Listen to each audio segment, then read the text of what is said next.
अस्सलाम वालेकुम नाज़रीन, मैं आपका मेज़बान शाहिद रज़ा मदनी आपकी खिदमत में हाजिर हूँ। आप मेरा यूट्यूब चैनल शाहिद रज़ा इस्लामिक ज़ोन देख रहे हैं। आप जानते हैं कि आपके ख्वाबों की ताबीर और आपके दीनी फ़िक़ही सवालात के जवाब आप दिए जाते हैं। आज एक दोस्त का एक सवाल है कि जुमा के रोज़ अमूमी तौर पर मैसेज आते हैं जुमा मुबारक के, तो इस हवाले से आप शरई नुक्ता निगाह बयान कर दें कि ये क्या वाजिब है, फ़र्ज़ है, सुन्नत है, ये जो जुमातुल मुबारक कहा जाता है। तो देखिए कि जुमातुल मुबारक का जो लफ्ज़ है जो इसलिए बोला जाता है, अमूमी तौर पे आप देखें व्हाट्सएप के ऊपर भी आपको मैसेज आ जाते हैं, ट्विटर के ऊपर, फेसबुक के ऊपर, इस तरह की पोस्ट आपको देखेंगे जुमातुल मुबारक के हवाले से, और दुआया कलिमात साथ लिखे होते हैं।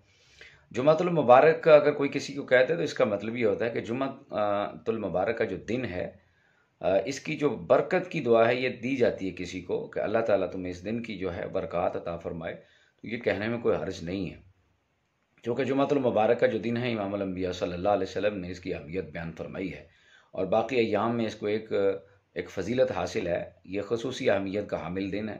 इमामुल अंबिया अलैहिस्सलातु वस्सलाम ने इसका ज़िक्र फरमाया है। अगर इस दिन के हवाले से कोई किसी को जुमातुल मुबारक कहता है और इससे यही मतलब होता है कि जुमे के दिन की जो बरक़ात हैं, जो तबरीक है, ये आपको पहुँचे, तो इसमें कोई हर्ज नहीं है। आप किसी को जुमातुल मुबारक की मुबारक दे सकते हैं। लेकिन ये कहना कि ये सुन्नत या फ़र्ज़ या वाजिब, तो बिल्कुल ऐसी नहीं, ना ये फ़र्ज़ है, ना वाजिब है, ये ना सुन्नत है। एक अच्छा अमल अगर आप करते हैं तो इसमें कोई हर्ज नहीं है। हाँ, इल्तिज़ाम नहीं होना चाहिए कि अगर आप लाज़मी हर जुमे को किसी को जुमातुल मुबारक कहेंगे, अगर ना कहेंगे तो आप गुनहगार होंगे, ऐसी कोई बात नहीं है। इसमें इल्तिज़ाम नहीं होना चाहिए। और अगर आपको कोई जुमातुल मुबारक नहीं भी कहता तो आप उससे नाराज़ हो जाएँ, ऐसी भी कोई बात नहीं है। अगर वो कहता है तो 100 बिस्मिल्लाह, अगर नहीं कहता तो इसमें कोई बुराई वाली बात नहीं है। बिल्कुल आप जुमातुल मुबारक किसी को कह सकते हैं, इसमें कोई गुनाह वाली बात नहीं है, जायज़ है। इसमें ये नहीं होना चाहिए कि लाज़मी तौर पे आप कहें, तो अगर आप ना कहेंगे जुमा के दिन किसी को जुमा मुबारक तो आप गुनाहगार होंगे, ऐसी कोई बात नहीं है। बल्कि इल्तिज़ाम उन चीज़ों का होना चाहिए जिसके बारे में रिसालत में आप सल्लल्लाहु अलैहि वसल्लम ने फरमाया कि जुमा के दिन नए कपड़े पहनो, गुस्ल करो, मिसवाक करो और खुशबू लगाओ और नमाज जुमा का एहतमाम करो। अज़ान अव्वल जब होती है तो सारे कारोबार छोड़ के नमाज जुमा के लिए चले जाओ, तो वहाँ पे खुशू खुशू के साथ खुतबा सुनो, नमाज़ पढ़ो। ये सारी सुन्नतें हैं जुमा के दिन की।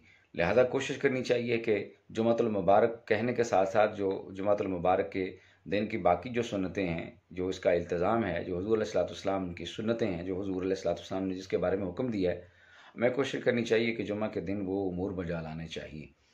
तो इस तरह के सवालात जो हैं, अगर आपके ज़हन में भी कोई हों तो कमेंट्स बॉक्स में आप ज़रूर लिखिएगा, अपनी राय का इज़हार कीजिए। अगर आप चाहते हैं कि किसी मौजू के ऊपर बात हो तो आप कमेंट्स बॉक्स में इस मौजू को तहरीर करें। इंशाअल्लाह आपके मौजू को सुन के, पढ़ के, देख के उसके ऊपर हम इंशाअल्लाह ज़रूर बात करेंगे।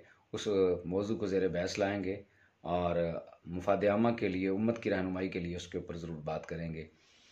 एक नई वीडियो के साथ आपसे दोबारा मुलाकात होगी। अपना बहुत ज़्यादा ख्याल रखिएगा। अल्लाह आपको हामी और नासिर हो।